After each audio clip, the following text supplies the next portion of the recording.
my honor to meet one and only Kid Raiden from JabbaWockeez, Super Crew, Full Force, Footwork Fanatics. He hit me up because he saw me at Groove Night randomly. Okay. And Groove Night was like, and I'm pretty sure everyone's talked to you about Groove Night. It's like if you were working in LA or if you were in LA, you would go to Groove Night because it was like an open session. There was hardly any open sessions in LA. That was like 2001. Right, yeah. Okay. When I saw them there at this little dance studio and everybody just vibing and going in, and I'm like, it was like a spectacle, man. Like I couldn't, yeah, because it was dancers that you looked up to. If you were in the dance community, you looked up to certain choreographers, you looked up to certain dancers, certain freestylers, and they're all in one room. Right? And you walking in there as like a newcomer, you're just kind of like in awe, like, oh my gosh, like. And they were doing American Street Dance Championships in Hollywood. You know, the only reason why I knew about Groovaloos is because they won it that year. Okay. And when I saw the video, Coach Shop showed me it, and I'm like, oh my gosh. In my head, I'm like, I want to be a part of this group. I'm like, how are they doing this? How are they adding not even just choreography, but freestyle and breaking? I mean, Groovaloos was the first group of its time to really combining every single style together. They had just done their Groovaloos show at Carnival too. So for me, I was always a fan of Groovaloos. So you saw it, you weren't part of it yet? No.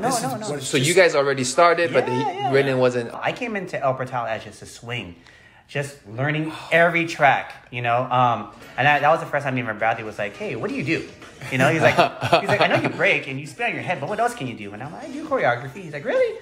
All right, well, learn Steve's routine. And I learned, he's like, oh, you learned Steve? Okay. Well, learn this routine. Can you? Oh, well, you learn that too. Yeah. So it got to the point where he was like, you just want to be a swing in the show, and I'll just put you in pieces that you want to do. And I was already like, I was like, that's an honor. Yes, I will. Honestly, Groovaloos is the best experience as far as in my dance career, like being a part of that group and like the range of dancers that you meet. And oh man, it's unexplained. I can't explain it. It's just the whole father image. If you've seen Groovaloos, the story of fathers and how fathers, we're all connected by our relationship to our fathers. And then you told me your story, you know, about your dad, and it was so reflective of in a different culture, but a similar vibe of like, you're supposed to do this, and now you want to do this. We said, man, that'd be a great story. So we incorporated Rainen's story as a lead story into the show. Yo, what's up, y'all? My name is Kid Rainen. I was born into a traditional Filipino / household. It's kind of a strange, weird mix. I had my own plans, but my dad wanted me to pursue something to uphold the family name. He wanted me to go to college. That was his main goal. In my head and in my heart, all I wanted to do was dance. Whenever I was in the garage practicing, my mind would be picking up so many different moves. I'd be rolling around, spinning on my head on this little piece of cardboard, and my dad would just look at me with this really confused look on his face. Crazy hip-hop break dancing stuff that you're doing on your head. You're gonna break your neck, old man. Where's your college application? You need to take that, okay?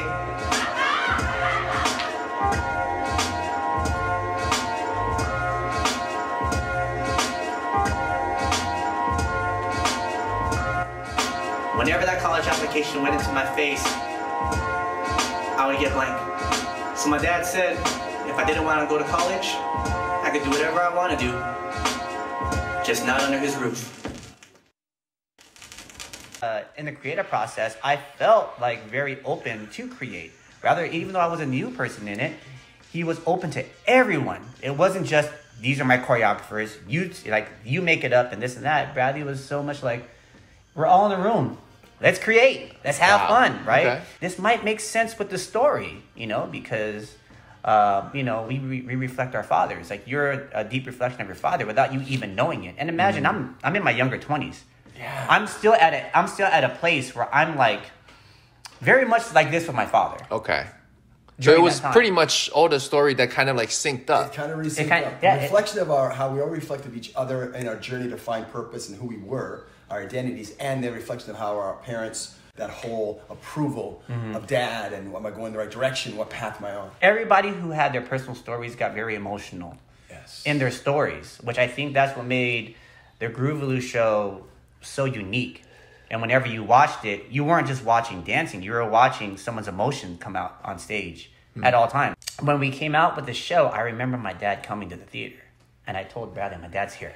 And I got very emotional doing the number. Yeah. To the point where when I got done... Yeah, did you know anything about it? He didn't know anything. And when Bradley saw it and they met, he's like, so what did you think? And my dad was like, I didn't know. As a person, he's like, I didn't know. Oh. You know? And Bradley's like, well, you know now. You know? My dad started realizing how serious of this I wanted to be my career within dance. Yeah. And like right now, me and my dad are best friends just because we have that real communication together. Nice. And he started to support me 100%. That's when he started seeing like, all right, this is serious. It's not just something you want to do on the side. Sure. This is a career that you want to make out of it. I see you performing in shows. I see you doing this Groovaloos show. I see your story and how your heart is into it. My dad really appreciated that. Yeah, it was healing because we were all with each other. So whenever our family members did come, like we felt like a family in that way. We're like, hey, you okay? Hey, let's pray. Let's be here together in this moment. Pose dad's here, or Raina's dad's here. Or, you know, we're in this moment right now. Let's tell this story like we need to. And that's what made it so strong, and that's what made the dancing so amazing too. And the storytelling ability and the depth you started to see within the Groovaloos. How did that impact you going forward in your career and what you do? Oh, it impacted me tremendously.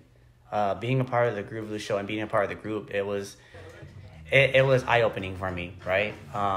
And also when it comes to directing, like Bradley helped me out a lot in seeing how he worked. You know, it really helped me to find an infrastructure and how I started directing and how I started creating. He may talk about us being goofy, right? But you don't know about Bradley when he directs. He's so animated. Watch him. You rack a smacks. Hey, we're gonna do this, and we're gonna, guys, we're gonna, and then when he counts up 5, 6, 7, 8, and we're gonna go, and we're gonna move, and then, he has this character that while you're learning from him, you just start cracking up. Bradley's energy helps you to feel confident in what you're creating. It's not like he's a director going, terrible, I hate it. Do something different, you know? We start creating this amazing number off of laughter, off of something funny, right? And sometimes there is a direction and where it needs to go, but the creative process, Bradley let us create. He let us be free in what we were doing. And that's something that a lot of choreographers at the time weren't doing. And I went through this journey with Groovaloos as I was trying to make a profession in the dance career. Towards when I started to do more stuff with JabbaWockeez and with Culture Shock San Diego and these other dance groups, I was able to implement that feeling of being a director. When I got to that position, I let people be creative. I let people start to have fun. I let people feel a part of the show, a part of what we were doing. So they have more heart in how they're performing. They put their all into it because they feel like they're really a part of it. And I really got that. That's the training that I learned from being a part of Groovaloos. That's the training that I learned from working with Bradley, working with Danny. What are the big differences of JabbaWockeez, Groovaloos, let's say when you're on ABDC to what you do with your show? Is there something? Is it all very similar, or things that have been not you're Groovaloos forever, but the differences of? I think the differences, of course, is the mask.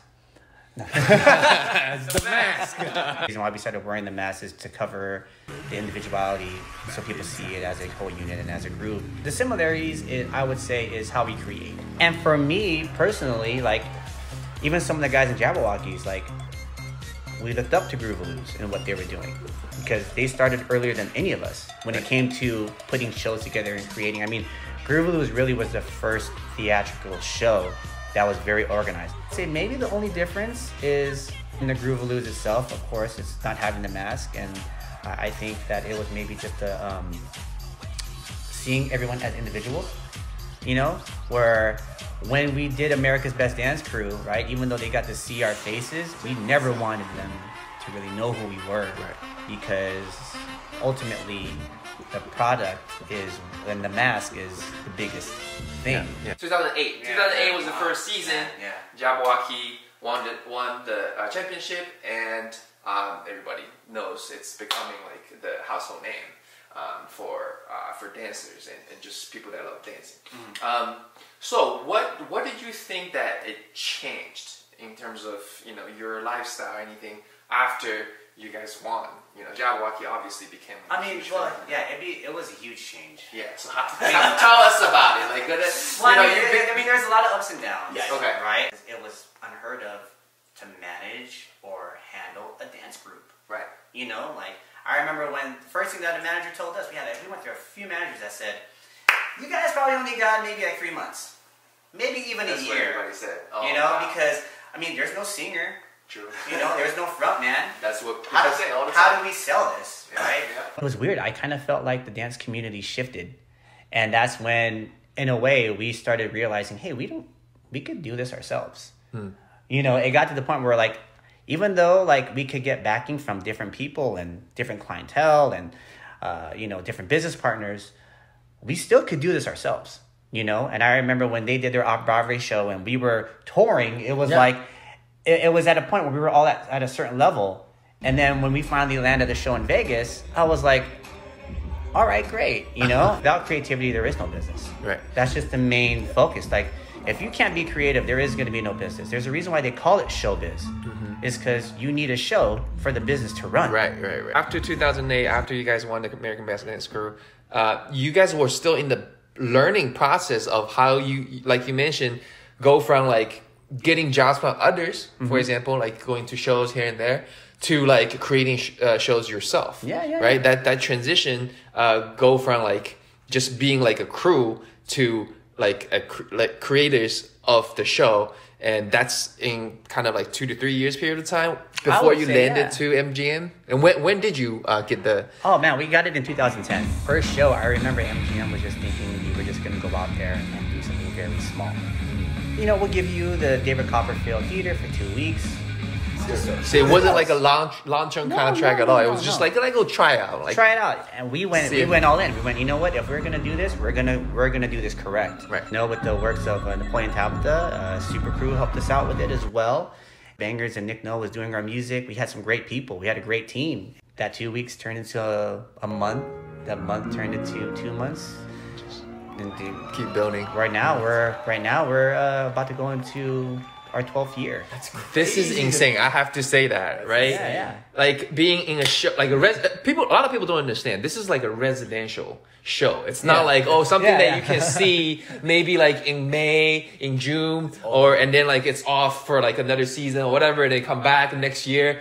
It's been going on. Yeah. Every single day. Yeah. For like 12 years. I mean, it's happening right now, you know? Yeah. So. Here's things you mentioned, the creative process of being in JabbaWockeez, right? The mask is a genius idea. Right. But I think a lot of people are wondering in front of the camera that since you guys have the mask, you can put anybody in there, right? So you don't have to be in it. So how many of the original JabbaWockeez members are still performing? Or are you only doing like the creative now? Well, a lot of us, because you know we're a lot older, you know, and the company itself has expanded tremendously. Do we still dance? Of course we do. You know, it's just the Pro Bowl. Yeah. I just recently performed at the Pro Bowl. A lot of us still perform.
Regardless, though, from the originals, we're always creating. Like, there's never a time where it's just one guy creating the show or two guys.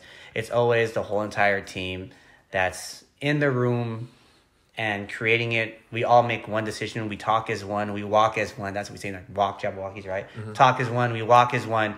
There's never a time where it's just one person making the decision. It all comes down to a vote on how we creatively make everything together. Right. Is there anything else that you're doing currently?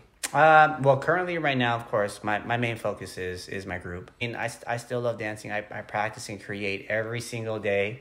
There's from San Diego being on Culture Shock to being a part of, being a part of the Groovaloos and dancing with different choreographers in LA, to then finally establishing ourselves within the group that I was able to be a part of, which was JabbaWockeez. Being out here from San Diego to LA to Vegas has been a great journey, and I'm extremely thankful for it, and I am thankful. I'm extremely thankful for you, man. So thankful for you, man. I thank God that I was able to meet you and to be a part of this Groovaloos legacy. Yeah. It is hard to find family. It is hard to find friends in LA because of that.